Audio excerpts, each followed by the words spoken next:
बंधन arrange bride of CEO part 9। उदय जी की नज़रें पहले टूटे हुए बेड पर पड़ी, फिर फर्श पर बिखरे फूलों पर और अंत में आदित्य और कशिश पर ठहर गई थी। कशिश का चेहरा सफ़ेद पड़ चुका था। सबको इस तरह अपने कमरे में देखकर उसने शर्म से आदित्य का कॉलर पकड़कर आंखें बंद कर ली थी। उसका दुपट्टा बेड के किनारे गिरा हुआ था। वो बस ब्लैक लहंगे और चोली में आदित्य के सामने खड़ी हुई थी। आदित्य के जबड़े भींचे हुए थे, पर उसकी आंखों में अभी वही ठंडा सन्नाटा था, जैसे वो खुद को संभालने की कोशिश कर रहा हो। आदित्य ने एक पल को उसकी तरफ देखा। वो कांप रही थी, लेकिन कमरे की हालत देखकर हर किसी की जान गले में अटक गई थी। बेड पूरी तरह से टूटा हुआ था, लकड़ियां फैली थीं, तकिए फर्श पर और गद्दा आधा धंसा हुआ था। कशिश आदित्य के पीछे छुपी हुई, बाल बिखरे, उसकी सांसें तेज चल रही थी। आदित्य बिल्कुल उसके सामने था। शर्ट के बटन खुले थे। दादाजी की छड़ी की टक टक की आवाज़ और रागनी और हाना के होठों पर अटकी मुस्कान कमरे की खामोशी को चीर गई थी। ध्रुव और समर के चेहरे पर ठंडी मुस्कुराहट थी। कमरे में कुछ पल के लिए बस सन्नाटा छा गया था।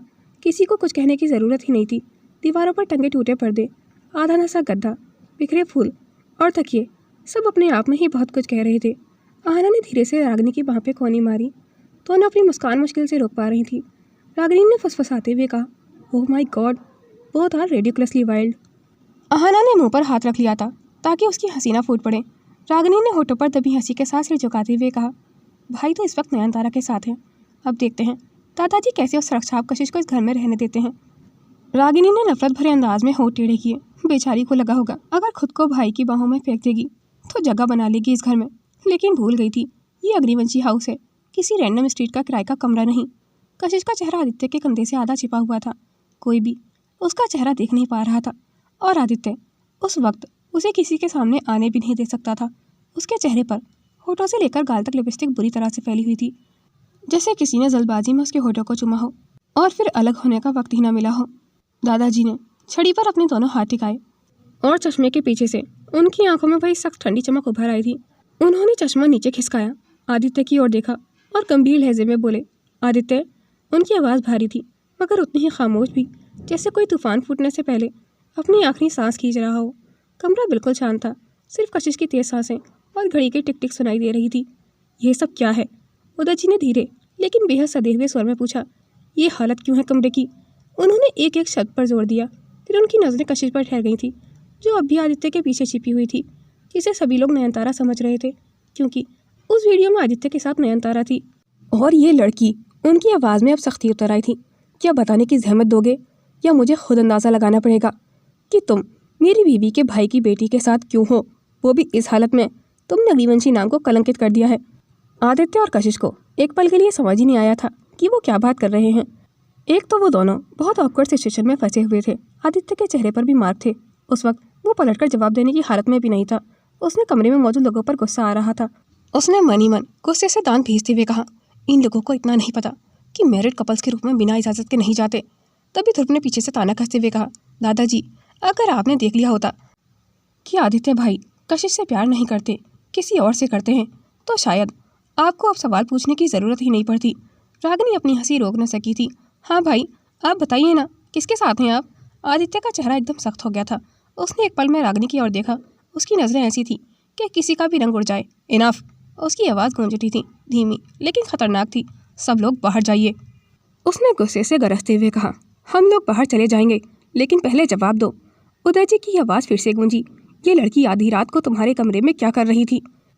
कशिश के गले से सिसकी जैसी आवाज़ निकली थी। मैं उसका गला सूख गया था और सांसें अनियंत्रित थीं और आंखों में पानी छलक आया था। वो चाहकर भी खुद को नहीं संभाल पा रही थी। आदित्य ने गहरी सांस ली। उसकी आंखों में आग और गुस्सा दोनों चमक रहे थे।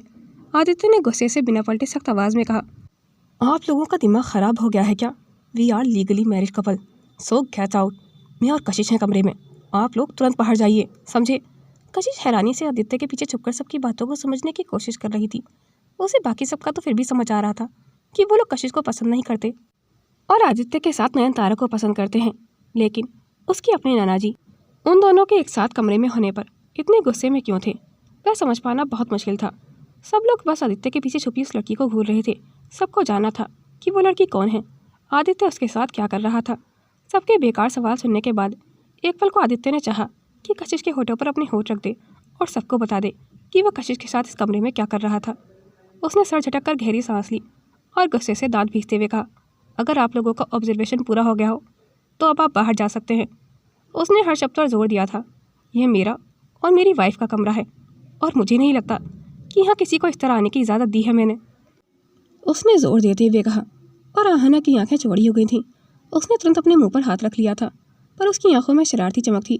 रागिनी ने धीमे से फुसफुसाया और होठों पर नकली मुस्कान लाते हुए कहा, पर भाई, उसने ज़रा बनते हुए धीमी लेकिन तंज भरी आवाज़ में कहा, इस वक्त तो आप अपनी वाइफ के साथ नहीं है ना? या फिर आप बताना नहीं चाहते कि आपके साथ कौन है? कमरे में फिर से वही सन्नाटा फैल गया था, पर इस बार वो ज़्यादा भारी था, ज़्यादा खतरनाक था। आदित्य की नज़रें एक पल को उस पर जा ठहरी, ठंडी पर ऐसी कि कोई भी टिक ना पाए। उसके जबड़े कस गए थे। उसने धीमे लेकिन बेहद सख्त स्वर में कहा, माइंड योर लैंग्वेज रागिनी। उसकी आवाज़ धीमी थी मगर इतनी गूंजदार कि हवा भी थम गई थी। रागिनी के चेहरे का रंग उड़ गया था। आहना ने उसका हाथ पकड़कर उसे धीरे से पीछे खींचा और उसे चुप रहने का इशारा किया। सबकी नज़रें खुद पर देखकर कशिश को ऐसा लग रहा था जैसे ज़मीन फट जाए और वो उसमें समा जाए। आदित्य ने महसूस किया कि सबकी नज़रें उसी की ओर हैं और उसने बिना कुछ कहे धीरे से अपना हाथ पीछे ले जाकर कशिश के चेहरे को अपने कंधे से ढक दिया था, जैसे उसे पूरी दुनिया की नज़रों से छिपा लेना चाहता हो। कशिश के भीतर जैसे कुछ फट पड़ा था। उसमें अब और छिपने की हिम्मत नहीं बची थी। उसने झटके से आदित्य का कंधा हटाया और सबकी नज़रों के सामने आ गई थी।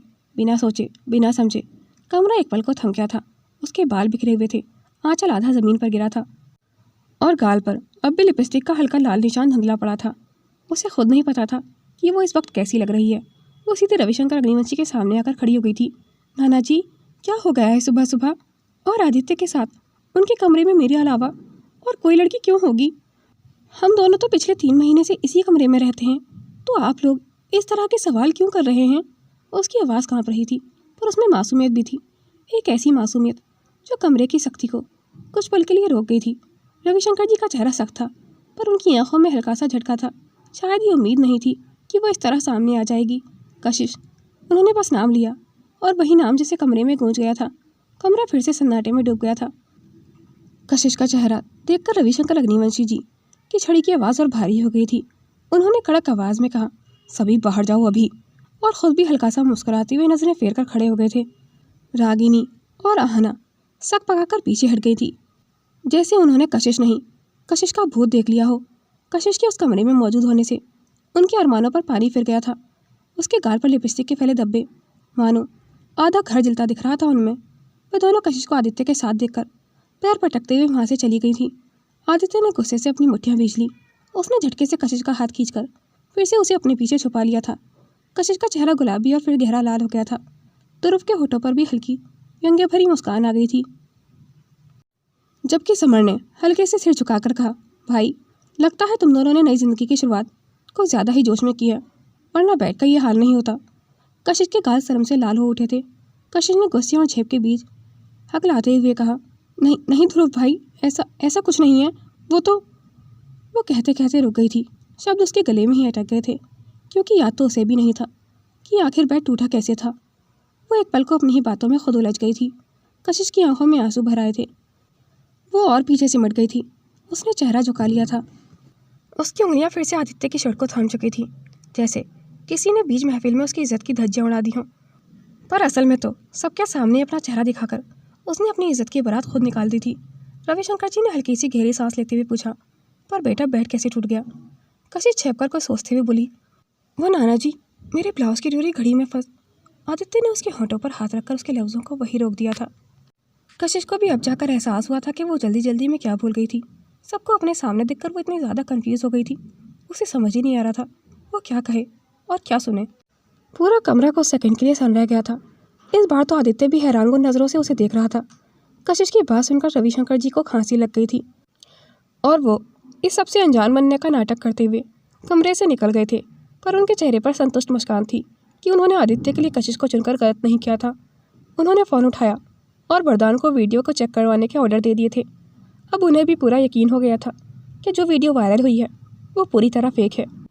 कमरे में फिर ध्रुव ने खांसते हुए सीधा चेहरा बनाया, लेकिन उसके होठों पर आ रही मुस्कुराहट छिप नहीं पाई थी। उदय जी ने भी मुंह फेरते हुए कहा, अरे भगवान, आजकल के बच्चों को तो ज़रा सी भी एहतियात नहीं है। कम से कम दरवाज़ा तो खुला नहीं छोड़ना चाहिए था बेटा। और ये कहकर वो भी कमरे से बाहर चले गए थे। उदय जी के जाते ही दरवाज़ा धड़ाम से बंद हुआ और कमरे में कुछ सेकंड तक बस भारी सन्नाटा गूंजता रहा। समर और ध्रुव भी वहाँ से चले गए थे। जमुना आंटी ने झपटी मुस्कुराहट के साथ कहा, मैं कुछ देर बाद कमरे की सफाई के लिए किसी को भेज दूंगी। कशिश अभी आदित्य के पीछे खड़ी थी, उसकी उंगलियां उसके हाथ में फंसी हुई थी। आदित्य ने धीरे धीरे गहरी सांस ली और फिर अपनी आंखें बंद कर ली थी, जैसे खुद को याद दिला रहा हो कि अभी गुस्सा नहीं करना है। 1 2 3, शांत रहो आदित्य। फिर उसने बेहद थके हुए अंदाज में सिर झटका और धीमी मगर बेहद कंट्रोल्ड आवाज़ में बोला, क्या ज़रूरत थी सबके सामने आने की? हाँ? कशिश ने पलकें झपकाई। मैंने तो बस। आदित्य ने उसकी तरफ घूम कर देखा। बस तुम्हें लगा कि उन्हें गुड मॉर्निंग बोल दो, वो भी ऐसे? कशिश ने झेपते हुए धीरे से कहा, मुझे लगा बात करके सब नॉर्मल हो जाएगा। नॉर्मल? रियली? आदित्य ने गुस्से से दीवार पर घूंसा मारते हुए कहा, क्योंकि कशिश का चेहरा देखने के बाद रविशंकर जी ने जिस तरह से उसे देखा था, ये सोच कर ही उसे गुस्सा आ रहा था। आदित्य ने कुछ सेकंड बिना पलक झपकाए कशिश को घूरा। उसकी आंखों में अब मुस्कान नहीं थी, सिर्फ गुस्सा और एम्ब्रेसमेंट की झलक थी। आदित्य बिना कुछ कहे अचानक दूर हटकर सीधा बाथरूम की ओर बढ़ गया था। जाते जाते उसकी चाल में वही घमंड और सख्ती थी जो कशिश को खटकती थी। उसने बाथरूम का दरवाजा एक झटके से बंद कर दिया था। कशिश ने नाक के पास हल्का सा फूला हुआ मुंह बनाते हुए नीचे देखा, फिर गुस्से में बड़बड़ाई, आप खुद को क्या समझते हैं मिस्टर अग्निवंशी? कशिश ने तारा के बारे में सोचते हुए तकिए पर मुक्का मारा। वो अपने सर पर जोर देकर याद करने की कोशिश कर रही थी, पर उसे बस इतना ही याद था कि वो गौरी को बुलकर पार्टी से निकलकर ऊपर आ गई थी। उसने अपने माथे पर हाथ रखा और आंखें बंद कर ली थी। पिछली रात की कुछ धुंधली झलकें उसके दिमाग में कौंधी, गुलाब की खुशबू, टूटा हुआ पेन और आदित्य का चेहरा, पर सब धुंध में खो गया था। उफ! उसने झुंझलाते हुए चिल्लाया, मुझे कुछ याद क्यों नहीं आ रहा है? कुछ भी नहीं। उसने झटके से ब्लैंकेट फेंका, वार्डरोब खोला और गुस्से में एक सूट बाहर खींच लिया था। अब चाहे जो हो, आपको उस मेकअप की दुकान नयनतारा के साथ खुश तो बिल्कुल भी नहीं रहने दूंगी मैं। वह खुद से बड़बड़ाई। कशिश सूट खींचते खींचते अचानक रुक गई थी। उसकी नज़रें खुद पर पड़ी। आईने में उसका चेहरा साफ दिख रहा था और फिर उसके होठों पर फैली हुई लिपस्टिक उसे झकझोर कर रख गई थी। Oh no! कशिश की तो सांस रुक सी गई थी। वह झटके से पीछे हटी और घबराहट में उसने अपना थोक निकल लिया था। उसके हाथ में पकड़ा सूट गिरने के कगार पर था। उसकी सांसें तेज हो रही थी। आईने में खुद को देखकर उसकी आंखों में रात के कुछ टूटे हुए पल सामने उभरने लगे थे। रूफटॉप, रात की हवा, आदित्य की वो गहरी और उलझी नजरें और फिर उनकी एक दूसरे में उलझी सांसें। कशिश का दिल एक पल को जैसे थमसा गया था। वो यादें इतनी धुंधली थी, फिर भी इतनी साफ कि उसकी सांस बीच में ही अटक गई थी। नहीं, वो बुदबुदाई, पर दिमाग में वही पल दोबारा चमक उठा था जब उसने आदित्य की कॉलर थामी थी और आदित्य के होठों की छून का एहसास महसूस करते ही उसकी धड़कन बेकाबू हो चुकी थी। उसने जल्दी से अपने सीने पर हाथ रखा। दिल जोर जोर से धड़क रहा था, जैसे कोई अंदर दस्तक दे रहा हो। क्या सच में? उसके होंठ कांप हुए थे। उसने घबराकर आईने में मुंह फेर लिया। हे भगवान, ये सब मैंने? वो झपकते हुए आईने से अपना चेहरा छुपाना चाहती थी, पर हर झपक में उसकी शर्मिंदगी और भी गहरी होती जा रही थी। उसका दिल तो यकीन करने की कोशिश कर रहा था, लेकिन दिमाग ने तुरंत झटका देकर कहा, ज़रूर सपना होगा, क्योंकि आदित्य उसे क्लियरली बोल चुका था कि वो उसे प्यार नहीं करता। लेकिन उसे अब समझ आया था कि अभी कुछ देर पहले आदित्य इतना गुस्से में क्यों था। उसकी उंगलियां अपने होठों पर फैली लिपस्टिक को छूते हुए कांप रही थी। उफ! मैं कैसे इतनी बेवकूफ़ी कर सकती हूँ? कशिश ने फुसफुसाते हुए सिर झटका। पता नहीं नाना जी मेरे बारे में क्या सोच रहे होंगे। और ऊपर से ये कमरा, ऐसा लग रहा है मानो रात तूफान आया हो। आखिर ऐसा क्या हुआ था रात? उसने दांत पीसते हुए कहा। तभी अचानक शाइनी उसके पैरों में लिपटने लगी थी। उसके सफ़ेद फर पर भी लिपस्टिक के कई मार्क थे। कशिश ने शाइनी को देखकर सुकून की सांस ली और उसे अपने हाथों में लेते हुए बोली, तो आपकी वजह से हुआ है ये सब। कशिश शाइनी को गोद में लिए काउच पर बैठ गई थी। उसका छोटा सा चेहरा मानो सब कुछ जानता हो। देखा ना, तुम्हारी वजह से मैं मुसीबत में पड़ गई। वो बुदबुदाई, तुमने मेरी पूरी लिपस्टिक ख़राब कर दी। तभी पीछे से बाथरूम का दरवाज़ा खुला। भाप के साथ हल्की ठंडक कमरे में घुल गई थी। आदित्य बाहर आया। बाल अभी गीले थे, शर्ट के ऊपर हल्का पानी गिरा हुआ था। उसका चेहरा नॉर्मल था, पर आंखों में वही ठंडक थी, ऐसी ठंडक जो किसी के सवाल को भी वहीं जमा देती थी। कशिश एक पल को जड़ रह गई। उसके होठों से बस एक हिचकिचाई सी आवाज़ निकली, आपको कुछ याद है क्या? आदित्य ने बिना जवाब दिए अपनी घड़ी उठाई, टेबल से वॉलेट और कार की चाबियाँ ली। फिर जैसे कुछ सोचकर अलमारी खोली, सूट निकाला और शांति से उसे पहनने लगा था। कशिश की उंगलियां अब शाइनी के फरों में फंसी हुई थी। वो हिम्मत जुटाकर बोली, आदित्य, कल रात कुछ हुआ था क्या? वो कुछ पल तक वहीं खड़ा रहा, फिर बिना उसकी तरफ देखे बस कहा, तुम्हें याद नहीं? कशिश का दिल धक से रह गया था। नहीं, मुझे कुछ ठीक से याद नहीं। आदित्य के चेहरे पर हल्की सी व्यंग्य भरी मुस्कान आ गई थी। अच्छा है, बस इतना कहा और दरवाजे की ओर बढ़ गया था। कशिश एक कदम आगे बढ़ी। रुकिए, मैं बस जानना चाहती हूँ कि कल रात क्या हम छत पर थे और हमने किस किया था? कशिश ने हड़बड़ाते हुए कहा, लेकिन आदित्य उसके कहने से पहले ही मुड़ गया था। आवाज़ में ठंडापन था। मुझे बहुत काम है, मैं लेट हो रहा हूँ, वो ये कहकर निकल गया था। कमरे में अब बस शाइनी थी, जो कशिश की गोद से उतरकर फर्श पर बैठ गई थी। कशिश की आंखें दरवाजे पर टिकी हुई थीं। दिल अब भी तेज़ धड़क रहा था। उसके मन में सवालों का तूफान था। क्या वो मुझसे नाराज़ हैं? उसने धीरे से अपनी उंगलियां अपने होठों पर रखी। लिपस्टिक का वो हल्का दाग अब भी बाकी था और उसकी आंखों में वही सवाल तैर रहा था। अगर सपना नहीं था तो फिर था क्या? वो कपड़े लेकर बाथरूम की तरफ बढ़ गई थी। वहीं आदित्य ड्राइव करता हुआ उसके सवालों पर मुस्कुरा रहा था। कुछ ही देर में आदित्य की कंपनी के बाहर उसकी ब्लैक मर्सिडीज रुक चुकी थी।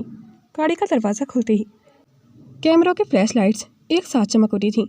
मीडिया की भीड़ उमड़ पड़ी थी। माइक, रिकॉर्डर्स और सवालों का शोर। मिस्टर अग्निवंशी, क्या ये सच है कि आपकी वाइफ ने आपको छोड़ने का फैसला कर लिया है? क्या आपका किसी और के साथ एक्स्ट्रा मैरिटल अफेयर चल रहा है? क्या मिसेस अग्निवंशी ने आपकी सच्चाई जान ली है? रिपोर्टर्स एक के बाद उससे सवाल कर रहे थे। आदित्य ने कुछ नहीं कहा। उसने बस अपने चश्मे को ठीक किया, जबड़े भींचे और तेजी से आगे बढ़ गया था। फोटोग्राफर चलाए, sir, one statement please, are you cheating on your wife? लेकिन आदित्य उन्हें इग्नोर करता हुआ बस सिक्योरिटी के बीच से रास्ता बनाते हुए बिल्डिंग के अंदर चला गया था। तभी उसके पीछे से वरदान ने मीडिया की ओर मुड़कर कहा, जेंटलमैन्स, प्लीज़ शांत रहिए। शाम को अग्निवंशी मैंशन में प्रेस कॉन्फ्रेंस रखी गई है। सारे सवालों के जवाब वहीं मिलेंगे। आदित्य ने अपने कोट की बटन लगाई और खिड़की के पास जाकर खड़ा हो गया था। बाहर मीडिया अभी गेट पर मंडरा रही थी। उसके चेहरे पर वही सख्त भाव थे, पर उंगलियां धीरे धीरे टेबल पर पड़ रही थी। उसकी बेचैनी छिप नहीं रही थी। वरदान अंदर आया। सर, हालात थोड़े बिगड़ गए हैं। आपकी और मिसेस अग्निवंशी की तस्वीरें सोशल मीडिया पर वायरल हो गई हैं। कुछ मीडिया हाउसेस तो ये तक कह रहे हैं कि। आदित्य ने बीच में ही कहा, इनफ। वरदान। उसकी आवाज़ धीमी थी। वरदान एक पल को चुप रह गया था। कमरे में सन्नाटा था। बस बाहर कैमरों की फ्लैश की हल्की चमक दीवारों पर पड़ रही थी। आदित्य की उंगलियां मुट्ठी में बंध चुकी थी। जबड़े की मांसपेशियां खींच रही थीं। आंखें कांच जैसी ठंडी हो गई थीं। धीरे धीरे उसने कहा, शो मी द वीडियो। उसने सर्द लहजे में कहा, जैसे तूफान के पहले की खामोशी हो। वरदान ने हल्का सा हिचकिचाते हुए लैपटॉप खोला। सर, शायद आपको देखने की ज़रूरत ही नहीं है। वीडियो फेक लग रही है, आप हो ही नहीं सकते। मैंने कहा ना। आदित्य ने उसे रोका। अब की बार आवाज़ नीचे थी, पर जहर से भरी हुई, शो मी द वीडियो। वरदान ने स्क्रीन घुमाई। प्ले बटन दबाते ही स्पीकर से कुछ धीमी सी आवाज़ें आ रही थीं, जो कि सुनने में बहुत अजीब लग रही थीं। कैमरे का एंगल धुंधला था, लेकिन साफ तौर पर आदित्य और कशिश का कमरा दिख रहा था। कुछ सेकंड बाद वही फुटेज, जिसे देखकर आधे शहर ने अपने अनुमान लगा लिए थे। आदित्य की आंखें स्क्रीन पर टिकी हुई थीं। चेहरे पर कोई हलचल नहीं थी, लेकिन उंगलियां भींचकर सफ़ेद पड़ गई थीं। वीडियो खत्म हुआ। कुछ देर तक सिर्फ लैपटॉप की स्क्रीन पर पॉज फ्रेम चमकता रहा था। तारा के झुके चेहरे के साथ आदित्य ने गहरी सांस ली, फिर धीमे से बोला, किसने भेजा है इसे? वरदान ने धीरे से कहा, सर, कोई अननोन आईडी है, पर आईपी ट्रेस से लगता है कि। उसने वाक्य अधूरा छोड़ दिया था। आदित्य ने सिर उठाया। आंखों में ठंडक नहीं, बल्कि एक रोक कर रखा गया तूफान था। पता लगाओ, उसने सधीवे स्वर में कहा। कौन था वहाँ और ये किसने शूट किया? वो खिड़की की तरफ चला गया था। बाहर भीड़ अब भी शोर मचा रही थी, पर उसकी दुनिया में अब बस एक आवाज़ गूंज रही थी, कशिश की। वहीं दूसरी तरफ कैफ़े के एक कोने में कशिश और गौरी साथ में बैठी हुई थी। गौरी ने बहुत इंसिस्ट करके कशिश को मिलने के लिए बुलाया था। टेबल पर 2 कॉफ़ी के कप रखे हुए थे। एक से भाप उठ रही थी और दूसरा ठंडा पड़ चुका था। गौरी की उंगलियां मोबाइल कवर पर टिकी हुई थी। उसका चेहरा उतरा हुआ था, जैसे वो कशिश से बात करने की हिम्मत जुटा रही हो। कशिश, उसने धीरे से गहरी सांस लेते हुए कहा, कुछ दिखाना है तुझे। कशिश ने पलकें उठाईं। उसकी आंखों में अब भी रात की बेचैनी थी। क्या? पहले वादा करो घबराओगी नहीं। गौरी की आवाज़ बोलते हुए कांप रही थी। कशिश ने सिर हिलाया और कप को किनारे रखा। दिखाओ ना, मैं क्यों घबराऊंगी? गौरी ने मोबाइल स्क्रीन उसकी ओर बढ़ा दी थी। प्ले बटन दबाते ही स्क्रीन पर वही घर का कॉरिडोर दिखा। हल्की रोशनी, पर्दे हिलते हुए और नयनतारा का सैल्यूट।